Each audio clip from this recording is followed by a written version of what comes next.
Alwatora Gati Senda Iri Bonqueno Kashi Irgani His Royal Highness Doctor Ambassador Lawyer Abdul Sallam Yussif II pay visit to Embessey of Suriname.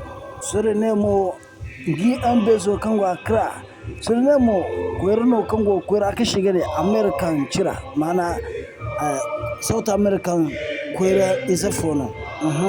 Ida kwera ka shiga na Accra ngi ambassador gano akodi ngi ambassador ayo ngatu ngoma hangajar sanyo da ayo Suriname nga kwera yalla du alwati kati nga history isa jindo warshi ashigai jina kwerawo ago South American chira kwera isa no kango American da sanda American continent sara America ngi continent tura ayo gano iri ambassador wara iri lawyer akodi ngi ambassador kango ganar ambassador kangadia agati Suriname ambassador to Kenya and to South Africa to Ghana wadi kur agati shi wai jena wara wai kena gano mati shi ambassador gano iri bonkweno ananga visit ana visit ina ngi program for tai kanshi irgane ngi UN program for kanshi irgane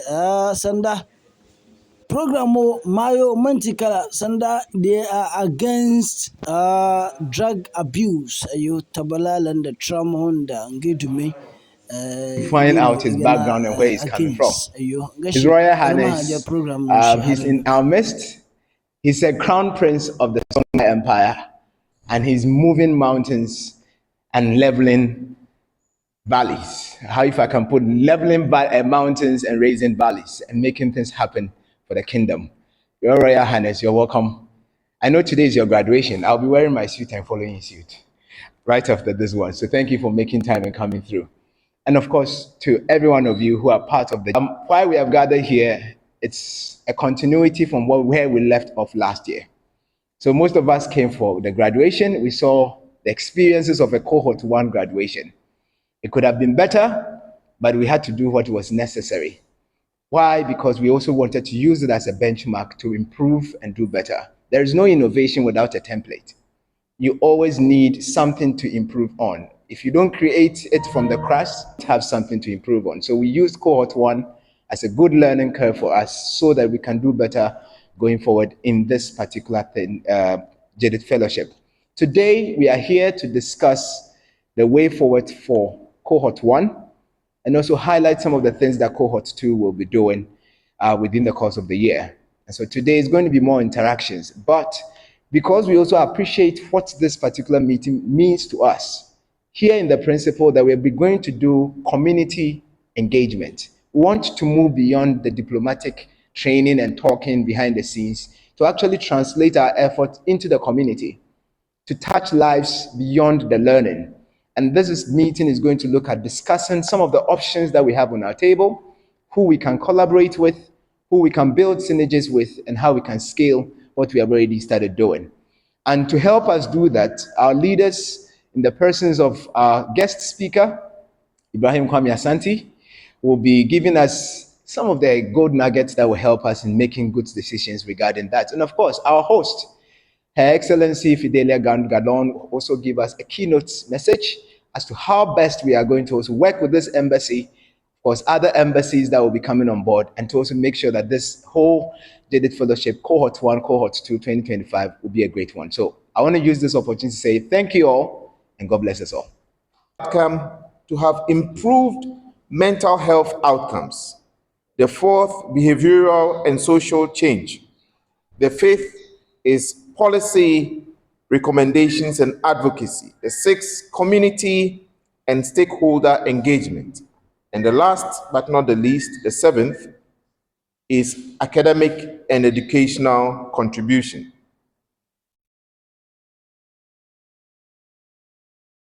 Ghana stands at a crossroad, and I dare to repeat that we stand at a crossroad. And not only Ghana, Africa. And not only Africa, the world.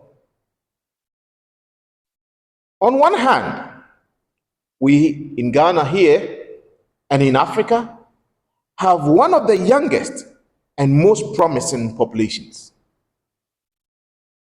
Energetic, innovative, and digitally connected. On the other hand, we face a rising tide that threatens to drown, to encapsulate, to capture, to eradicate, to erode that potential substance or that potential that we have, and that is substance abuse and mental health decline amongst our youth. But one interesting thing I want us to focus on today is on hope. What do I want us to focus on? On hope. Because in every crisis lies an opportunity. And in every young person lies the untapped power, the untapped potential to lead the change and transformation if we intervene early enough and today, not tomorrow. What are some of the positive impacts that we can look at? This whole project is not merely about reducing harm. It is about restoring the dignity, igniting purpose, and building national resilience. And what do we stand to gain? We stand to gain reclaiming a generation, restoring back that hope in the future by preventing addiction and promoting mental wellness, which will protect the greatest asset of Ghana, which is not the gold, the bauxite, the diamond, the oil, but its youth. And will also reduce dropout rates. Will also reduce youth crime. And by ripple effect, will reverse the cycle of poverty and hopelessness.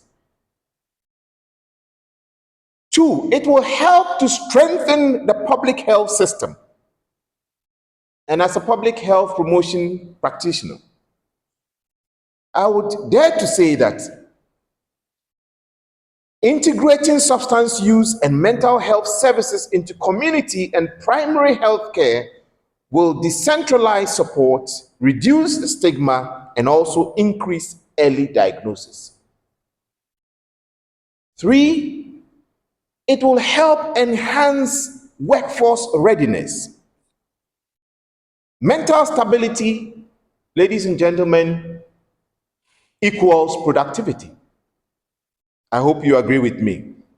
And as such, for us to support the youth to recover and reintegrate. Yes, alwato ora sanda bonkoino wara ambassador goma iri bonkoino albarkanta agono agana she fonda kayan haranga ga shalon honde ngalla fonda kayan ayo woti gadi kan songai iri crown prince ayo iri bonkoino agono agana fonda kayan ayo takakanda shala ago odiora di irkoiba orgama nga kurshe inshallah.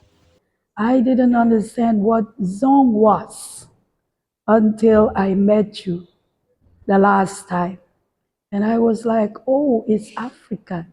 I thought it was Chinese, but it's Africa. Well, my most distinguished lecturer, you see, in Suriname, we don't say in the African way, and especially the tribal people, when we have an esteemed person, we call you Da. Da. Meaning you're at the level, whether you're young or old, we say Da. Right? So, Da Kwame. And I had a conversation with myself, and most likely Samuel knows that I can talk a lot, but he listens. and sometimes he will come with a joke in between. Substance abuse has different colors. And I went to Google because I'm not English speaking. And you know what Google told me about substance? I don't want the word abuse in it now, but the abuse will come. Substance abuse can mean a material with particular physical characteristics, an illegal drug, or the most important part of something. And I want to go not to the illegal drugs, but the most important part of something. What is the most important part of something? What is something? Something can be everything. Let us take money is something. And you say trouble money here in Ghana, right? But trouble is our ancestral word that we kept in Suriname too. So trouble means trouble. When it's trouble money in Suriname as well. So you don't have to go and say it in English, explain it. When you go to Suriname and they say trouble money, meaning is abuse of money. So when I heard trouble money here in Ghana, I asked the driver, what do you mean trouble money? When he told me, say, hey, you steal my language. So substance abuse of money, what is the impact of it for Ghanaian youth? Is prison. You will end up in prison if you continue to abuse, to use trouble money all the time. When you're in the marketplace, when you are a taxi driver, when you come to a place where people are, they should ask for the limit. They are always beyond, they always go beyond.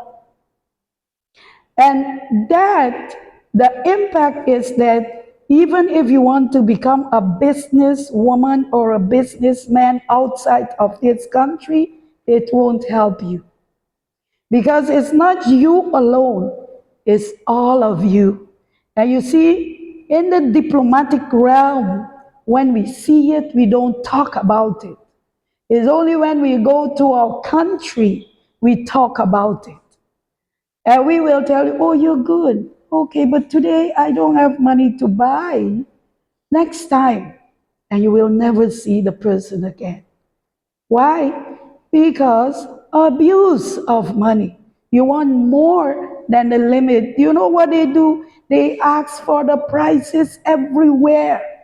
And when you see them, when you come with your price, they know you're abusing the money mindset to get more that will not keep you sustain something that you learned from your ancestors. What are the principles of Africa? Let us leave the other word. They were exchanging goods. If you have sheep, I can give you cow. One cow for maybe 2 sheep. Right? It's practical. So you give me 1 cow, I give you 2 sheep because I don't have sheep. You have cows, I have sheep. What I don't have, that is what I will give you. And that's what sustained the world. So these principles, we left. We go to another principle that is papers or mindset that what you have is not worth it. It's always worth it. If it could work hundreds of years, it can work now. And we can go further. And we can use the AI word, world, the world. Alwatora irga war ku funda ku o ko subscribe ir channel KORI ZAI TV 0247350071 kwira kishigene suran name ga Embessey to irhon